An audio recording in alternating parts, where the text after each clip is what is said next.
আসসালামু আলাইকুম প্রিয় দর্শক, সবাইকে স্বাগত জানাচ্ছি আমাদের নমুনা টিভিতে।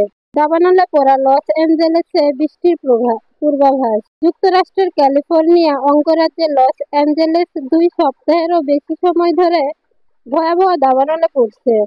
সেখানে দাবানলে পুড়ে ছাই হয়ে গেছে হাজার হাজার ঘরবাড়ি, গাড়ি ও অন্যান্য অবকাঠামো। এখনো নিয়ন্ত্রণে আসেনি এই প্রাকৃতিক দুর্যোগ। অবশেষে সেখানে বৃষ্টি হওয়ার সম্ভাবনা তৈরি হয়েছে। দেশটির আবহাওয়া বিভাগ জানিয়েছে, স্থানীয় সময় শনিবার থেকে শুরু করে সোমবার পর্যন্ত বৃষ্টি ও কিছু কিছু জায়গায় তুষারপাত হতে পারে। এই বৃষ্টি সেখানকার মানুষকে স্বস্তি এনে দেবে, তবে বৃষ্টির কারণে নতুন দুর্ভোগ ও সৃষ্টি হতে পারে। মূলত লস অ্যাঞ্জেলেসের কিছু জায়গায় গত 8 মাসে একবারও বৃষ্টি হয়নি। এতে করে আবহাওয়া বেশ শুষ্ক হয়ে পড়েছিল। মার্কিন জাতীয় আবহাওয়া বিভাগের লস অ্যাঞ্জেলেস অফিস বলেছে, বৃষ্টি না হওয়ায় লস অ্যাঞ্জেলেসের মাটি সিমেন্টের মতো হয়ে গেছে। ফলে বৃষ্টি হলে সেগুলো তাৎক্ষণিকভাবে গড়িয়ে যাবে।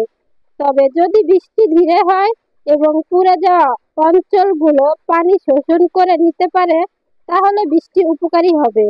তবে যদি হঠাৎ করে ব্যাপক বৃষ্টিপাত হলে পাহাড়ি অঞ্চলের মাটি আলগা হয়ে সেটি ভূমিধস ঘটিয়ে নিচের বসতির ক্ষয়ক্ষতি করতে পারে। এছাড়া আগুনে পোড়া ধ্বংসস্তূপও বৃষ্টির পানিতে গড়িয়ে যেতে পারে। এমনটি হলে বিষয়টি আরও খারাপ হবে বলেও সতর্ক করেছেন আবহাওয়াবিদেরা। দাবানলে পুড়ে যাওয়া অস্কার নিয়ে জানা গেল আসল তথ্য।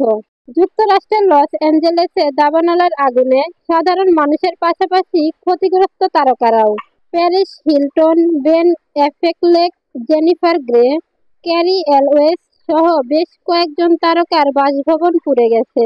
ভয়াবহ এই আগুনে এখন পর্যন্ত অন্তত 25 জন প্রাণ হারিয়েছেন। দাবানলে প্রায় 37,800 একর ভূমি পুড়ে যাওয়ার পাশাপাশি ধ্বংস হয়েছে 12,000-এর বেশি ঘরবাড়ি ও স্থাপনা। এদিকে দাবানল নিয়ে সামাজিক যোগাযোগ মাধ্যমে একটি ছবি ভাইরাল হয়েছে। ছবিতে ধ্বংসস্তূপের মধ্যে পুড়ে যাওয়া একটি অস্কার ট্রফি পড়তে থাকতে দেখা যায়। ছবিটি দেশ বিদেশের জনপ্রিয় ব্যক্তিত্ব ও বিভিন্ন গণমাধ্যমে প্রচার করা হয়েছে।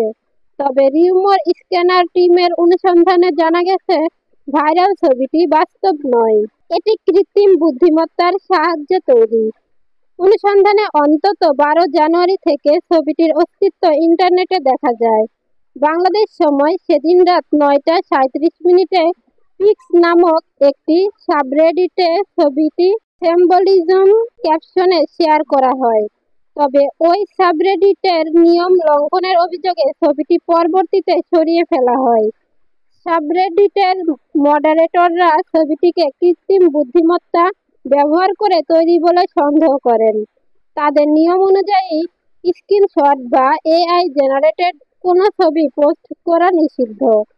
গুগল রিভার্স ইমেজ সার্চে দেখা যায়, ছবিটি 12 January or revolution Midjourney or Dall two Stable Diffusion নামের একটি ফেসবুক গ্রুপে শেয়ার করা হয়েছিল। তবে বর্তমানে গ্রুপটিতে ছবিটির কোনো অস্তিত্ব পাওয়া যায়নি। ওই সূত্র ধরে অনুসন্ধানে 13 জানুয়ারি সকালে রাস্টন বার্নাল নামের একটি ফেসবুক আইডি থেকে একটি পোস্ট পাওয়া যায়। পোস্টটির সাথে যুক্ত স্ক্রিনশটে দেখা যায়,